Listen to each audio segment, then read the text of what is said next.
ሰላም ጤና ይስጥልን የሐሳብ ዴሊ ቤተሰቦቻችን በዛሬው ይዘንላችሁ የመጣነው ኢትዮጵያ ያለ ቀይ ባህሩ ምንድነች? የሀገሪቷ የልዕልናና የከፍታ ዘመናት ሁሉ አብሮ ከፍና ዝቅ ሲል የነበረው ቀይ ባህር ነው። ኢትዮጵያ የባህር አክሰስ አያስፈልጋትም ብሎ የሚያምን አይገባትም ብሎ የሚያምን ሰው አንድ ተፈጥሯዊ ህግ የሳተ ይመስለኛል።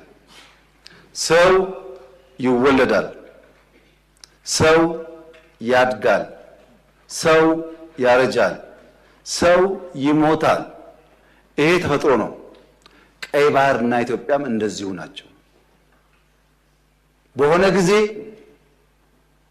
ማርጀት፣ በሆነ ጊዜ መድከም ቢኖርም ቀይ ባህርና ኢትዮጵያ ለዘላለሙ ተነጣጥለው መኖር አይችሉም።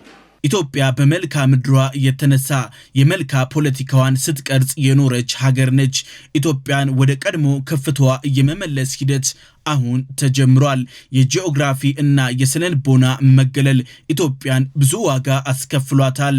ሀገሪቱን ወደ ተፈጥሯዊ የጂኦፖለቲካ ዙፋኗ የመመለስ ስትራቴጂካዊ ሂደት አሁን በኢትዮጵያ በይፋ ተጀምሯል።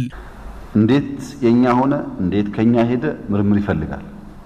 እንዴት ማግኘት እንችላለን፣ እንዳናገኝ ምን ያክል ሰው ይፈልጋል፣ እንዴት አድርገን ነው የምናሳካው፣ ብዙ ስቃይ ይፈልጋል። ኢትዮጵያ በቀይ ባህር አካባቢ የነበራት ይዞታ የሺህ ዓመታት ታሪክ አለው። የአክሱም ስልጣኔ በአዱሊስ ወደብ አማካኝነት ከሮም፣ ከህንድ፣ ከፋርስ ግንኙነት ተደርጎበትም ጭምር ነበር። ከአክሱም ውድቀት በኋላ የባህር ዳርቻዎቿ ቀስ በቀስ በባዕዳን እጅ መውደቅ ጀመሩ። የጉራና የጉንደት ጦርነቶች ኢትዮጵያን ከባህሩ የመቁረጥ የተሞከረ ሂደት ነበር። የኦቶማን ቱርክ በቀጠናው ያለውን ተጽዕኖ ካጣ በኋላ ግብጽ እነዚህን ቦታዎች የመቆጣጠር ጽኑ ሙከራ ስታደርግ ነበር። ለዚህ ፍላጎቷ እስካሁን ድረስ ትሮጣለች። ግብጽ የጣሊያን መምጣት ኤርትራን ለመፍጠር ከፍተኛ ሴራዎችን መስራት ጀመረ። የቅኝ ግዛት ካርታዎች በቀይ ባህር ላይ ሆነኝ ተብለው ተገንጣይ ተደርገው መሳል ጀመሩ። ጣሊያን የአሰብ ወደብን ከሀገር በቀል ሱልጣኖች በገንዘብ በመከራየት ቀስ በቀስ ጣሊያኖችን ማስፋፋት ማስፈር ተጀመረ። በመጨረሻም ኤርትራን በራሳቸው ስም አውጥተው ሰይሟታል። ኤርትራ ብለዋታል። ትዕርክት ፈጥረውላታል።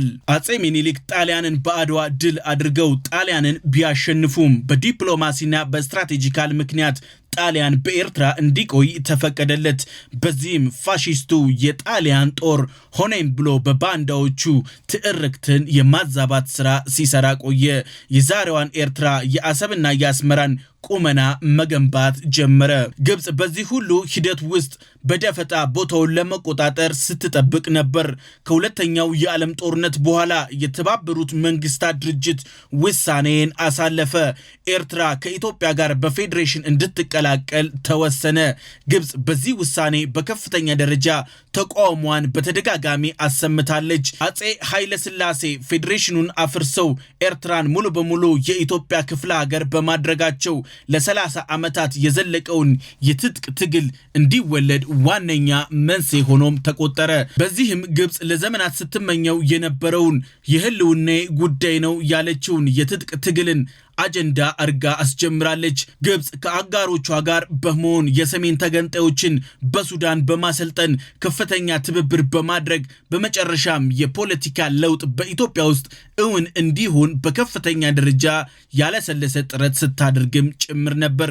የህዋትና የሻቢያ ስምምነት እንዲፈረምም ግብጽ በዋነኝነት ሰርታበታለች። የደርግ ስርዓትን ለመጣል በረሃ ውስጥ የተፈጠረው ህዝባዊ ወያኔ ሓርነት ትግራይ ወይም ህወሓት እና የኤርትራ ነጻነት ግንባር አሊያም ሻቢያ ጥምረት መሰረቱ። ይሄንን ፊርማ ያፈራረመችው ደግሞ በዋነኝነት ግብጽ ነች። ትኩረታቸው የጋራ ጠላት መጣል ብቻ አልነበረም፣ ከጀርባው እጅግ ግዙፍ ሴራ ተሸርቦበትም ነበር። ኤርትራ ሻቢያ ለምትሰጠው የጦር ድጋፍ ህወሓት ስልጣን ሲይዝ የኤርትራንን መገንጠል ያለምንም ቅድመ ሁኔታ እንዲቀበል በሚስጥርና በግልጽ ስምምነቶች ተፈራርመዋል። የአሰብ ወደብን አሳልፎ የመስጠት ቸልተኝነት ኢትዮጵያን እጅግ ግዙፍ ዋጋ አስከፍሏታል። በርካታ የታሪክ እና የህግ ምሁራን እንደሚስማሙበት ከሆነ ኤርትራ ብትገነጠል እንኳን የአሰብ ወደብ በታሪክም በየትኛው መስፈርት የኤርትራ ሆኖ አያቅም። የህዝብ ስብጥሩን እንኳን ብንመለከት ኤርትራዊ ፍጹም አይደለም። የአፋር ህዝብ የኢኮኖሚ ትስስሩ ደም ስሩም ጭምር ነበር። የሽግግር መንግስቱ በመለስ ዜናዊ ይመራ ነበር። ኢሳያስ በኢትዮጵያ ፖለቲካ የመሪነት ቦታን ቢያገኝ ግንጠላውን እንደማይደግፈው ቢያሳውቅም በወንበር ፍቅር የሰከሩት ሁለቱ መሪዎች በግንጠላው ላይ ጸንተዋል። አሰብን እንደ ምርቃት መለስ ለሻዕቢያ አስተላልፈው ሰጥተዋል። ኢትዮጵያ የባህር በር አልባ እንድትሆን ቀጭን ትዕዛዝ ተፈርሟል። መለስ የባህር በርን እንደ ጥቅም እንደ ሀገራዊ ደህንነት የጂኦፖለቲካዊ ጥቅም አድርገው አይመለከቱትም።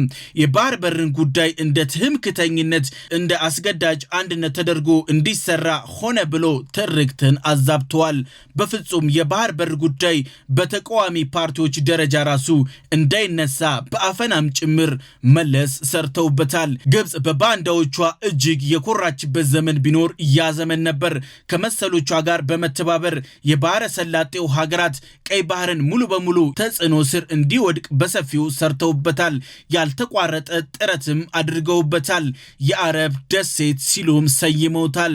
ለዚህ ደግሞ ኢትዮጵያን ከባህር ማራቅ የዚህ ዋነኛ ስትራቴጂ አካልም ጭምር ነበር።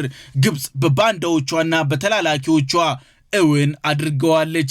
የዘመናት ጥማቷን ለማርካት ሻዕቢያና ወያኔ በዋነኝነት እንደ ፈረስ ተጠቅማባቸዋለች። ግብጽ አፍሪካዊት ብትሆንም ራሷን አረባዊ በማድረግ ራሷን ሰብሳቢ አድርጋ ሾማ ለወደደችው አረባዊነትን ስታድል፣ ለጠላችው ደግሞ ጠላትነትን በባጅ ሸልማለች። ግብጽ የአረብ ሊግ አባል እና ራሷ የፈጠረቻትን ኤርትራን ደግሞ ታዛቢ አድርጋለች። ኢትዮጵያን ባላይ የዘላ ለሌሎች አባልነትን ሰጥታለች። ዋናው ዓላማ አረባዊነት ሳይሆን የጀርባ የሴራ ፖለቲካ ነበር። ግብጽ ኤርትራን በመመስረት አማጽያንን በከፍተኛ ደረጃ ገንዘብና የጦር መሳሪያ የዲፕሎማሲ ድጋፍ እንዲያገኙ ቀን ከሌሊት ሰርታለች። የኢትዮጵያን ማዕከላዊ መንግስት በማዳከም ቀይ ባህርን ከኢትዮጵያ ቁጥጥር ውጪ ለማድረግ ግብጽ ያላሰለሰ ጥረት አድርጋለች። የግብጽ ሁለተኛ ግብ የአባይ ወንዝ ነው። ጂኦፖለቲካ ብላ ትጠራዋለች። የግብጽ ዋነኛ ስጋት የአባይ ውሃ ነው። ኢትዮጵያ ጠንካራ የባህር ኃይልና ወደብ ካላት በዓለም አቀፍ ደረጃ ያላት ተጽዕኖ ይጨምራል። የኢኮኖሚ አቅሟ ስለሚጎለምስ የአባይን ውሃ የመጠቀም ያላትን አቅም ይጨምርላታል። ስለዚህ ኢትዮጵያ በውስጥ ግጭት ተጠምዳ የባህር በር አታ በጎረቤቶቿ ላይ ጥገኛ እንድትሆን እንደነ ጅቡቲ ያሉ ሀገራት በእጃቸው እንዲያሽከረክሯት ግብጽ በሰፊው ሰርታለች። እነ ጅቡቲን ደግሞ በአረባዊነት ስም ግብጽ ሰብስባ ስታወያይ ትውላለች። ኢትዮጵያን ሙሉ በሙሉ ጥገኛ የማድረግ ስትራቴጂካል አካሄድም ጭምር ነው። ግብጽ ግን ይህንን አካሄዷን እንደ ታላቅ ስኬት አድርጋ ለዘመናት ስታንጸባርቀው ቆይታለች። እጅግ ብዙ ሴራ እና ተንኮል የተሰራበት የባህር በር በኢትዮጵያ ግልጽ አጀንዳ እየሆነ መጥቷል። ኢትዮጵያውያን የትኛውንም ዋጋ ከፍለው ባህሩ ላይ እንሰየማለን እያሉም ጭምር ነው። የትውልዶችን ጥፋት የሚታረመው በራሳቸው በትውልዶች ነው። ኢትዮጵያውያን ሆይ ይሄንን ተብለሃል፣ ዓላማህን እይ፣ መሪህን ተከተል። ተግባራዊ እየተደረገ ነው። መሪ ማጣት እጅግ ከባድ ዋጋ ኢትዮጵያን አስከፍሏል። አሁን ሀገር ዓላማ ያለው የቀድሞ ልዕለ ኃያልነትን መመለስ የሚችል አስተዋይ፣ ሚዛናዊ፣ ከጥላቻና ከተንኮል ፍጹም የጸዳ መሪ አግኝታለች። ከኤርትራም ይሁን ከጅቡቲም ይሁን ከሶማሌም ይሁን ከኬንያም ይሁን ለኢትዮጵያ የሚያዋጣት ሰላማዊ ጉርብትና ነው። ኢትዮጵያ የኑሮ ውድነትን ምንም ያክል ብትፋለመው ዋና ማነቆ የሆነውን የባህር በር እስካላሳካችው ድረስ ስኬቷ ሙሉ በሙሉ ደስታ ሊያጎናጽፋት ፍጹም አይችልም። ማዳበሪያ እኛና ኬንያ ገዝተን ኬንያ ናይሮቢ አድርሰው የሚሸጡበት ዋጋና እኛ ኢትዮጵያ የምናመጣበት ዋጋ አንድ ሊሆን አይችልም። ነዳጅ እኛና አንዱ ጎረቤት ሀገር ገዝቶ ሊሆን አይችልም። ፕራክቲካሊ እያየ ነው፣ መከራው ችግሩን እያየ ነው። ይሄ ጉዳይ እኮ ያስፈልጋል ብሎ ለማሰብ እንዴት ኢትዮጵያውያን ያውም ሚዲያ ላይ የምናወራ ሰዎች እንቸገራለን። ስናሳካው መዋጋት የለብንም፣ ሰው መሞት የለበትም ምናምን አካባቢ ላይ ዲፍረንስ ይኖር ይችላል። አስፈላጊነቱ ላይ ግን መለያየት ኢትዮጵያ ያለ ባህሩ ምንድነች? ኩስመና እየደበዘዘ ነው። አዲስ እርክት እየተገነባ ነው። ጥያቄው የህልውና ነው። የመኖር ያለመኖር፣ የመተንፈስ ያለመተንፈስ፣ የኢኮኖሚ ደም ስር መቋጠር እንዲሁም በነፃነት መዘዋወር ከ120 ሚሊዮን በላይ ህዝብ ቁልፍ ሆኖ የመገኘት ነው። ይህ ጉዞ አሁን ሀ ተብሎ ተጀምሯል።